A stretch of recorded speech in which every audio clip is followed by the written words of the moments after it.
നമസ്കാരം. മലയാളി വാർത്തയിലേക്ക് സ്വാഗതം. ഇരട്ടച്ചങ്കൻ ഭരിക്കുന്ന കേരളത്തിലെ ഒരു സംസ്ഥാന ഗവർണർക്ക് സ്വതന്ത്രമായി സഞ്ചരിക്കാൻ കഴിയാത്ത ഒരു സാഹചര്യമാണ് ഇപ്പോൾ കേരളത്തിൽ കണ്ടുകൊണ്ടിരിക്കുന്നത്. കേരളം ഇപ്പോൾ ആര് ഭരിക്കുന്നു എന്ന് ചോദിച്ചാൽ കുറേ ക്രിമിനലുകളും അവരുടെ ഗുണ്ടകളായിട്ടുള്ള SFIക്കാരും DYFIക്കാരുമാണ്. ഇവരെ കൊണ്ടാണ് കേരളം നിറഞ്ഞിരിക്കുന്നത്.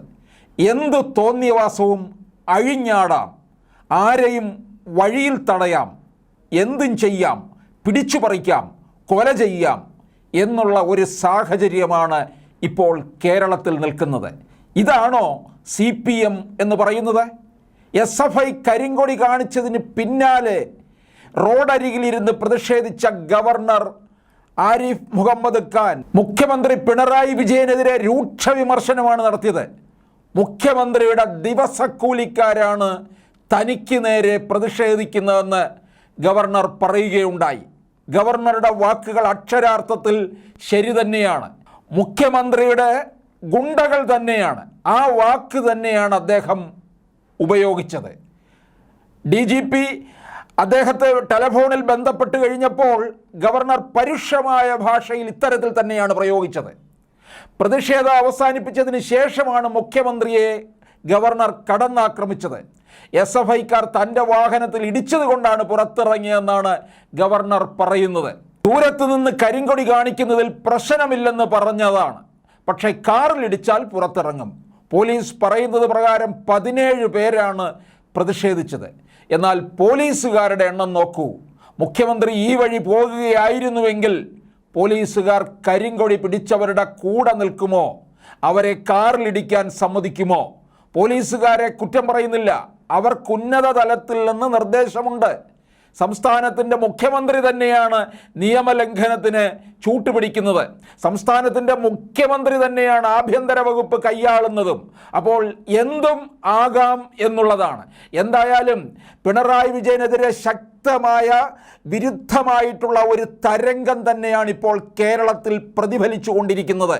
ഗവർണർക്ക് ഏറെ ജനകീയമായിട്ടുള്ള പിന്തുണയുമാണ് കിട്ടിക്കൊണ്ടിരിക്കുന്നത്.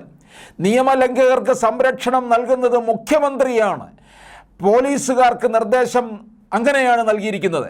നിരവധി ക്രിമിനൽ കേസുകളിലെ പ്രതികളാണ് തനിക്ക് നേരെ പ്രതിഷേധിക്കുന്നത് എന്നാണ് ഗവർണർ പറഞ്ഞിരിക്കുന്നത്. സംഘടനയുടെ പ്രസിഡന്റ് ഉൾപ്പെടെയുള്ളവർക്കെതിരെ കേസുണ്ട്. പാർട്ടിയുടെ മുഖ്യമന്ത്രിയുടെയും ദിവസക്കൂലിക്കാരാണ് ഈ പ്രതിഷേധിക്കുന്നത്.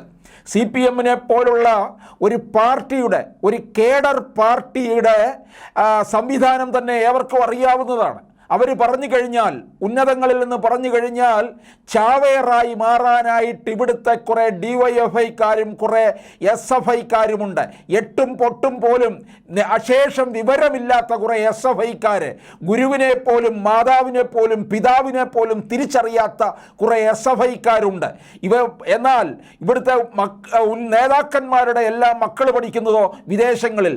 പാവം പിടിച്ചവരുടെ മക്കൾ ഇവിടെ പഠിക്കാൻ അനുവദിക്കാതെ അവരെ തെരുവിലിറക്കുന്നത് മുഴുവൻ ഈ CPM നേതൃത്വമാണ്.